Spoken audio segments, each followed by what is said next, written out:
Hey everybody, hello and welcome back to channel info island. तो guys आज जैसे कि आपका एसएससी सीजीएल का 23 सितंबर का फर्स्ट शिफ्ट का एग्जाम हो चुका है। तो guys we are here again with the exam analysis video. आज के इस वीडियो में we will be discussing all of those GK GS questions those were asked in आज का आपका जो एसएससी सीजीएल का 23 सितंबर का फर्स्ट शिफ्ट का पेपर हुआ है उसमें उसमें जितने भी जीके जीएस के क्वेश्चंस पूछे गए थे वो सारे आज हम इस वीडियो में डिस्कस करेंगे। And I will be telling you not only the answers, उसके साथ अलोंग विद द आंसर्स आपको उसके इंपॉर्टेंट एडिशनल इंफॉर्मेशन भी बताऊंगी, सो दैट अगर आगे आने वाली शिफ्टों में या किसी और कॉम्पिटेटिव एग्जाम में आपको उसके रिलेटेड कोई क्वेश्चन पूछा जाए then you will be in a position to handle that and answer that. तो चलिए गाइज जल्दी से बिना किसी देरी के वीडियो को शुरू करते हैं and look for all of those questions जो कि आज यानी कि 23 सितंबर के फर्स्ट शिफ्ट के आपके एसएससी सीजीएल के पेपर में पूछे गए हैं। Guys before getting into the video एक इंपॉर्टेंट चीज, अगर आप चैनल पर नए हो, चैनल को अभी तक सब्सक्राइब नहीं करा है, तो this is your golden opportunity to subscribe to our channel and also notification bell icon को हिट करना बिल्कुल मत भूलना, because this is the only platform जहां पर आपको आपके ऑलमोस्ट हर कॉम्पिटेटिव एग्जाम से रिलेटेड वीडियोस मिलेंगे। एंड यस, आपको टाइमली इंफॉर्मेशन मिलती रहे, टाइमली इन इंफॉर्मेटिव वीडियोस की नोटिफिकेशन मिलती रहे, उसके लिए बेल आइकन को जरूर से दबा दीजिएगा। तो yes, let's begin with the questions.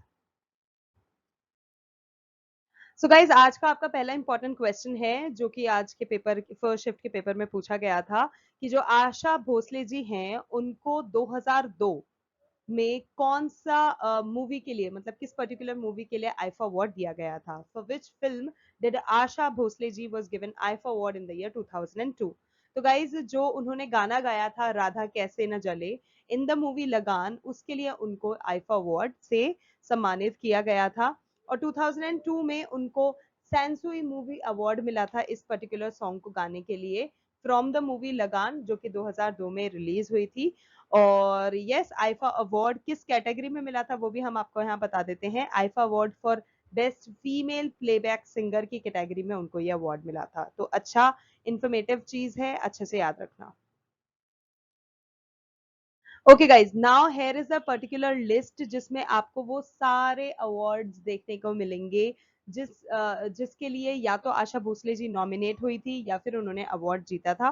For example मैं आपको यहाँ बता देती हूँ, इन द ईयर 1967 उनको बेस्ट प्लेबैक सिंगर फीमेल की कैटेगरी में गरीबों की सुनो वो तुम्हारी सुनेगा जो सॉन्ग था फ्रॉम द मूवी 10 लाख, उसके लिए उनको अवार्ड मिला था, आईफा अवार्ड मिला था। इसी तरह से गाइज आप यहाँ पे 1969 का, 72 का, 72 में उनको दो सॉन्ग्स के लिए एक तो उनको अंदाज मूवी का जिंदगी एक सफर है सुहाना के लिए उनको नॉमिनेट किया गया था, और अगला था कारवां मूवी के लिए पिया तू अब तो आजा के लिए, जिसके लिए उनको अवार्ड मिला था। इसी तरह से आप बाकी नेक्स्ट ईयर्स में भी उनको किस के लिए नॉमिनेट करा गया था एंड वाज शी नॉमिनेटेड, और किस पर्टिकुलर कैटेगरी के लिए और सॉन्ग के लिए उन्होंने अवार्ड जीते थे, वो आप यहाँ पर देख सकते हैं।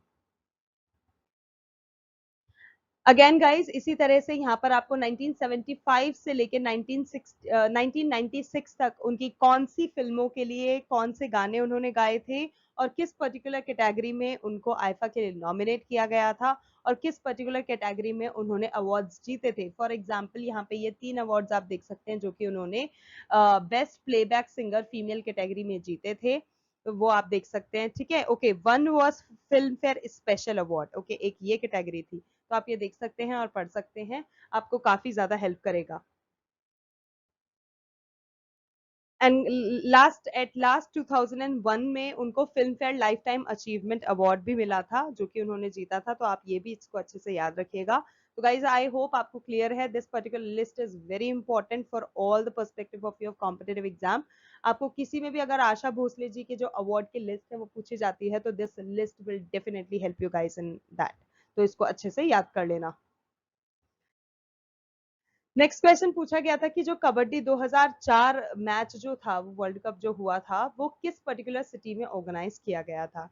तो गाइज बात करें कबड्डी 2004 का जो वर्ल्ड कप हुआ था वो इंडिया ने होस्ट करा था और मुंबई महाराष्ट्र में ये टूर्नामेंट खेला गया था। अब जैसे कि अभी मैंने आपको बताया, it was organised in the year 2004 at Mumbai in India.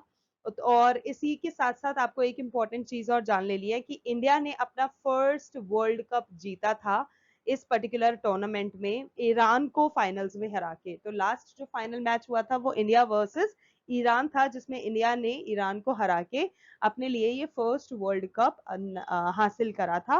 बात करें सेकेंड वर्ल्ड कप की, तो it was held in Panvel. ये अगेन ये भी इंडिया में ही हुआ था इन द ईयर 2007, और इंडिया ने फिर से एक बार फिर चैंपियन बनी थी इस पर्टिकुलर टूर्नामेंट में भी, जो कि 2007 में खेला गया था। तो गाइज दोनों ही इंपॉर्टेंट फैक्ट हैं, अच्छे से याद रखना। Next question, who qualified for the Asian Games by breaking the national record of long jump in Indian Open Jump प्रतियोगिता या फिर Indian Open Jump Competition 2023?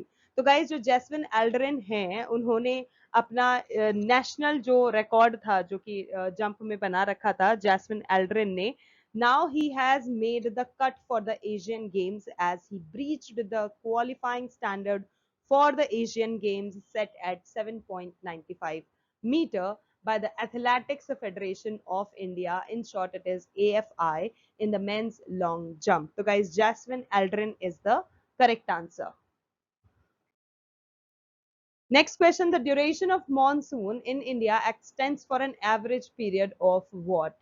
तो गाइज एक आपको चीज जाननी जो बहुत जरूरी है, जो इंडिया का मॉनसून टाइम पीरियड होता है ना, that basically lies from that basically starts from the month of June and somewhere there सितंबर तक वो चलता है। जैसे कि अभी हम इस साल भी देख सकते हैं जून जुलाई सितंबर में कितनी अच्छी हमें बारिश देखने को मिल रही है। जून जुलाई अगस्त में भी, इनफैक्ट अगस्त में तो it was like raining everywhere, तो वो वाली चीज है।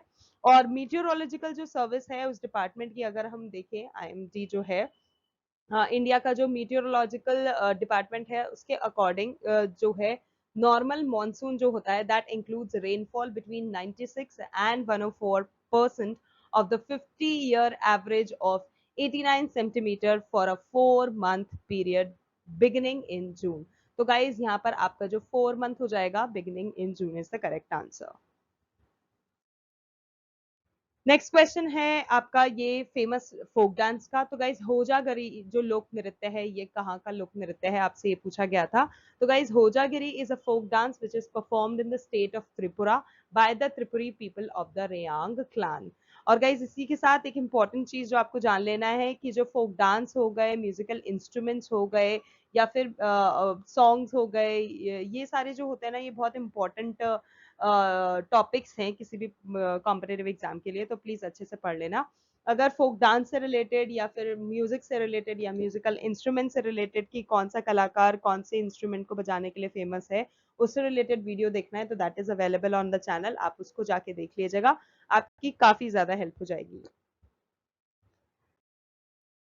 Okay guys, now here is the list हमने यहाँ पर आपको प्रोवाइड कराई है जस्ट इन केस अगर आपको इन स्टेट से रिलेटेड पूछ लिया जाए कि कौन सा लोक नृत्य किस पर्टिकुलर स्टेट से बिलोंग करता है तो यू शुड नो। तो guys here is the list, यहाँ पर आप देख सकते हैं स्टेट वाइज जो फोक डांसेस हैं उस स्टेट के वो गिवन है, तो आप अच्छे से देख लीजिएगा।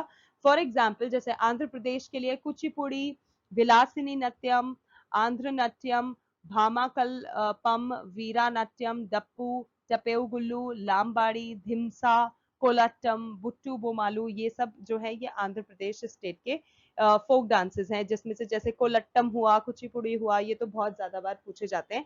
इसी तरह से आसाम का देख सकते हैं बीहू, बिछुआ, नट पूजा, महारस, कली गोपाल, बागुरुम्बा, नागा डांस, खेल गोपाल, तबल चौंगी, कैनॉय, झुमझुरा, होप जनाए एक्सेट्रा। और इसी तरह से गाइज आप बिहार, गुजरात, हरियाणा, हिमाचल प्रदेश, जम्मू कश्मीर, कर्नाटका, केरला, महाराष्ट्र के यहाँ पर देख सकते हैं।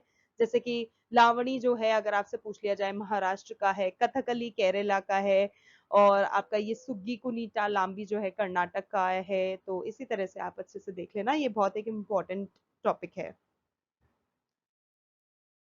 Likewise guys Orissa, West Bengal, Punjab, Rajasthan, Tamil Nadu, Uttar Pradesh, Uttarakhand, Goa, Madhya Pradesh, Chhattisgarh, Jharkhand और अरुणाचल प्रदेश के जो फोक डांसेस हैं वो आपको यहाँ देखने को मिलेंगे।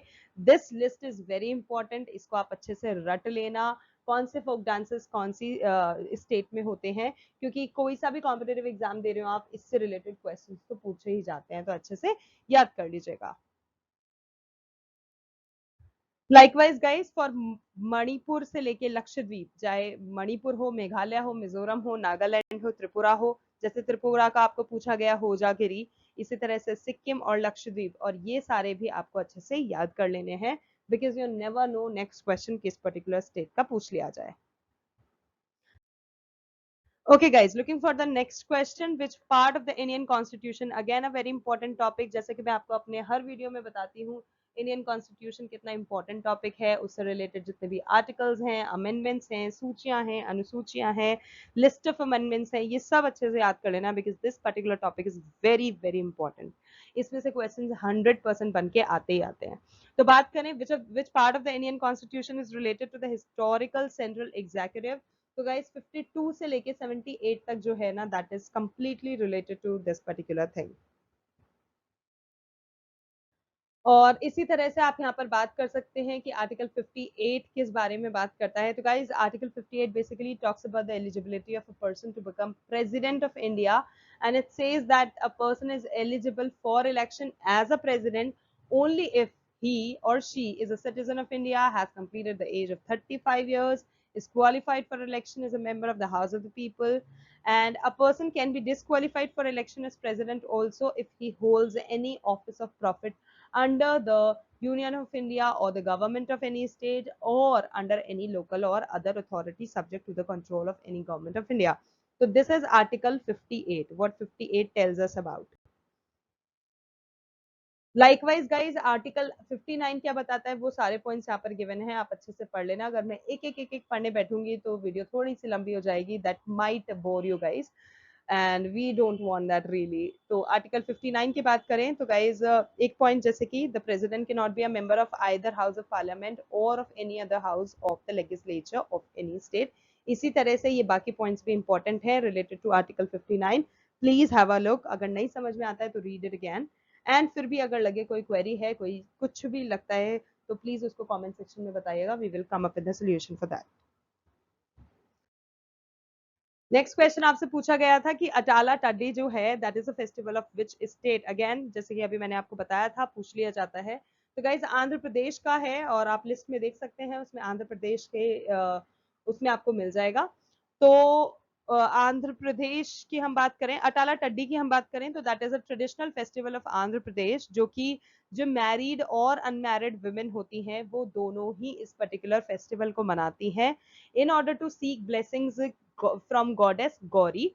गौरी जो माता है, उनसे ब्लेसिंग्स लेने के लिए, for a happy and long married life. तो गाइज ये जो त्योहार है, it is you know one of a kind of that Karva Chauth festival, जो कि हमारे भारत में बहुत ज्यादा फेमस है, और काफी उसको नॉर्थ इंडिया में काफी हर्ष और उल्लास के साथ हर साल मनाया जाता है. तो दिस इज मोर और लाइक रिलेटेड टू करवा चौथ. और ये जो फेस्टिवल है ना, ये आपका अश्व वायुजा थड़िया, यानी कि जब फुल मून हो जाता है, उसका जो थर्ड डे होता है, उसके बाद मनाया जाता है. ठीक है, जो कि 2022 में आपका 12 ऑफ अक्टूबर को हुआ था. तो 12 अक्टूबर 2022 को उस दिन सेलिब्रेट किया गया था अटाला टड्डी इन Andhra Pradesh. Next question, when was National Youth Policy started? So guys, in the year 2014. In 1793, who was the governor of Bengal when permanent settlement were regulated? तो गाइस जब 1793 में जब परमानेंट मतलब आपके जो स्थायी सेटलमेंट जब लागू किए गए थे, उस टाइम पर जो बंगाल के गवर्नर थे, वो थे लॉर्ड कॉर्नवालिस. और बात करें परमानेंट सेटलमेंट की, तो वो जो बंगाल का परमानेंट सेटलमेंट था, that was bought into effect by the East India company, जिसको गवर्नर जनरल लॉर्ड कॉर्नवालिस ने 1793 में हेड किया था. और बात करें इस पर्टिकुलर चीज की, तो ये क्या था, ये परमानेंट सेटलमेंट क्या था, तो this was basically an agreement between the East India company and the zamindars. जो उस टाइम पे जमींदार्स हुआ करते थे, उनके और ईस्ट इंडिया कंपनी के बीच में अग्रीमेंट हुआ था to fix the land revenue. मतलब उस टाइम पे जो लैंड से रेवेन्यू जनरेट होता था, उसको फिक्स करने के लिए. सबसे पहले इसको इनेक्ट किया गया था बंगाल में, बिहार में और उड़ीसा में. और उसके बाद इन तीनों राज्यों में होने के बाद वो नदन मद्रास प्रेसिडेंसी में भी आ गया था, और वाराणसी डिस्ट्रिक्ट में भी आ गया था. तो this agreement was important from the from the eyes of East India Company also, and normal people also, zamindars also. So guys Cornwallis, जैसे मैंने आपको बताया, कॉर्नवालिस ने इस पर्टिकुलर सिस्टम को जब लागू किया या फिर रेगुलेट करा, तो he was thinking of the system inspired by the prevailing system, जो कि लैंड रेवेन्यू का पहले जो इंग्लैंड में सिस्टम चला करता था ना, उस चीज को थॉट में रख के, उस चीज को दिमाग के में रख के उन्होंने ये एग्रीमेंट करा था, जहाँ पे जो लैंडलॉर्ड्स हुआ करते थे वो परमानेंट मास्टर्स होते थे अपनी होल्डिंग्स के, और वो कलेक्ट करते थे रेवेन्यू को उन पीजेंट से जिनको वो दे देते थे काम करने के लिए, और उनसे इंटरेस्ट भी लिया करते थे। तो उस चीज को ध्यान में रखते हुए इस चीज को लिया गया था। नेक्स्ट क्वेश्चन है, who was the leader, one second, या नेक्स्ट क्वेश्चन है आपका, who was the leader of the Congress conference, जो Indian national conference INC। Okay, जो कांग्रेस कॉन्फ्रेंस आपकी बेलगांव में हुई थी 1924 में, आपसे पूछा गया था कि उसका लीडर कौन था। तो गाइज INC से रिलेटेड, और जो first national conference first round table हुआ था और जो सेकंड राउंड टेबल हुआ था उससे रिलेटेड भी वीडियो चैनल पर अवेलेबल है, अब जाके देख लीजिएगा, आपकी काफी हेल्प हो जाएगी। And coming back to the question, इस पर्टिकुलर क्वेश्चन का आंसर है मोहनदास करमचंद गांधी जी। तो वो इस टाइम पर लीडर थे जब कांग्रेस कॉन्फ्रेंस 1924 का बेलगांव में हुआ था। The Indian national Congress held it's 39th, और आपको बता दें कि ये कौन सा वाला सेशन था उनका। तो इंडियन नेशनल कांग्रेस ने अपना 39th सेशन किया था बेलगांव में, जिसको आज हम बेलगावी के नाम से जानते हैं, on the 26th and 27th December 1924। Date भी अच्छे से याद रखिएगा। बात करें गांधी जी की, तो he was the president of the Congress only on one occasion, and the session was held in Belgaum. The Indian National Congress began its 39th session under Gandhi ji's presidency. Okay, Gandhi ji president the, and Gandhi ji delivered the presidential address and spoke on the resolution endorsing the Calcutta Agreement. Next question आपसे पूछा गया था कि Ali Akbar Khan is related to which musical instrument. तो guys वो एक सरोद वादक थे, और उनके लाइफ स्पैन की बात करें तो 14 अप्रैल 1922 में उनका जन्म हुआ था और 18 जून 2009 को उनकी मृत्यु हो गई थी। And he was an Indian Hindustani classical musician of the Maihar gharana, वो मेहर घराना से बिलोंग करते थे, और उनको सरोद बजाने के लिए जाना जाता था। अगर आपको घराना से रिलेटेड वीडियो देखना है वो भी गाइस चैनल पे अवेलेबल है। Next question, who was defeated by Babur in the war of Khanwa in 1527। तो गाइस 1527 का जो खानवा का युद्ध हुआ था, जो कि बाबर और राजपूत के बीच में हुआ था, तो गाइस उसमें बाबर ने राणा सांगा जो थे उनको हराया था 1527 के इस खानवा के युद्ध में। तो अगर आपको ऑप्शन में राजपूत दिया जाता है, that is also the correct answer, और राणा सांगा दिया जाता है, that is also the correct answer. Next है, Swaraj party came into force in 1923 by whom. तो गाइस जो स्वराज पार्टी थी वो 1923 में दो महत्वपूर्ण इंसानों के द्वारा स्थापित की गई थी। वन वाज चित्तरंजन दास और दूसरा था मोतीलाल नेहरू। अब बात करें स्वराज पार्टी की, तो उसको एस्टैब्लिश किया गया था एज द कांग्रेस खिलाफत स्वराज पार्टी, और ये जो थी ये एक पॉलिटिकल पार्टी थी जिसको इंडिया में लेकर आया गया था ऑन 1 जनवरी 1922 आफ्टर द गया एनुअल कॉन्फ्रेंस। उसके बाद इसको लेकर आया था जब गया एनुअल कॉन्फ्रेंस हो गया था दिसंबर 1922 में ऑफ द नेशनल कांग्रेस। उसके बाद इस पर्टिकुलर चीज को लेकर आया गया था 1923 में। जो नेशनल कांग्रेस जो गया एनुअल कॉन्फ्रेंस था, that sought greater self government and political freedom for the Indian people from the British raj. क्योंकि उस समय में हर कोई जो ब्रिटिश राज चल रहा था उससे अपना कहते हैं ना पल्ला झाड़ना चाहता था, अपने आप को उस चीज से अबॉलिश करना चाहता था, उससे मुक्त करना चाहता था। तो this particular thing came into existence with the objective of that. और ये जो स्वराज वाला चीज था, स्वराज जैसे कि हम सब जानते हैं, स्वराज यानी कि सेल्फ सफिशिएंसी। तो ये जो स्वराज पार्टी को लेकर आया गया था उसका मोटिव ही ये था कि उसको हम स्वराज के कॉन्सेप्ट पे इंस्पायर होके उसको लेकर आएंगे, और हिंदी में और काफी सारी अदर लैंग्वेजेस में भी इंडिया में, जैसे कि हम स्वराज का मतलब जानते हैं जिसको इंडिपेंडेंस बोलते हैं, या सेल्फ रिलायंट बोलते हैं, या सेल्फ रूल बोलते हैं। तो दिस वाज द थिंग और जैसे कि मैंने आपको बताया, the two most important leaders were Chittaranjan Das जो कि इसके प्रेसिडेंट थे, और मोतीलाल नेहरू जो कि इसके सेक्रेटरी थे। तो एक एक चीज इंपॉर्टेंट है, अच्छे से याद रखना guys. Next and the last question for today जो कि आपको आज के पेपर में पूछा गया था, व्हेन एंड वेयर आसरा पेंशन स्कीम वाज स्टार्टेड। तो गाइस बात करें व्हेन की, तो it was started in the month of November on 8 नवंबर 2014। और बात करें वेयर की, तो गाइस वो तेलंगाना में स्टार्ट हुआ था। और जो तेलंगाना आसरा पेंशन स्कीम जो है, ये जो आपकी योजना है, इसको तेलंगाना की गवर्नमेंट ने लॉन्च करा था इन कोथूर, इन महबूब नगर डिस्ट्रिक्ट। ठीक है, कोतूर और महबूब नगर डिस्ट्रिक्ट आप दोनों याद रखना। किसने लॉन्च किया था? बाय द चीफ मिनिस्टर जो कि तेलंगाना के हैं, कल्वा कुंतला चंद्रशेखर राव। तो this particular thing is very important, अच्छे से याद रखना। कब, किसने, कहा, each and everything is important. ठीक है, कब, किसने, कहा और क्या। तो आसरा पेंशन स्कीम, तो क्योंकि सारी चीजें इंपॉर्टेंट, आपको क्वेश्चन किसी भी तरह से मोल्ड करके पूछ लिया जाता है। जैसे इसी पर्टिकुलर क्वेश्चन में आप 3-4 क्वेश्चन बना सकते हो, जैसे कि कहाँ लॉन्च किया था? तेलंगाना में। कब लॉन्च किया? 8 नवंबर 2014 को। क्या लॉन्च किया? Aasara pension scheme. किसने लॉन्च किया? चीफ मिनिस्टर ऑफ तेलंगाना ने। कहाँ किया? Kothur in Mahabubnagar district. Okay guys, guys that's it, those were the very important questions जो कि आपको आज यानी कि 23 सितंबर के एसएससी सीजीएल के फर्स्ट शिफ्ट के पेपर में पूछे गए थे। आई होप आपको वीडियो अच्छा लगा, इन्फॉर्मेटिव लगा। If yes then don't forget to like share and subscribe to our in sorry like share and subscribe to our channel info iron, because आपको इस तरह के इन्फॉर्मेटिव वीडियोस हमारे चैनल पर डेली मिलते रहेंगे। एंड यस, अगर आपके पियर्स हैं, फ्रेंड्स हैं, परिवारजन जो भी आपके जिन्होंने एग्जाम दिया था, उनको वीडियो जरूर से शेयर कर देना। It will help them also. आज के लिए बस इतना ही। Thank you so much for your time and we will see you in our next video. Till then, all the very best.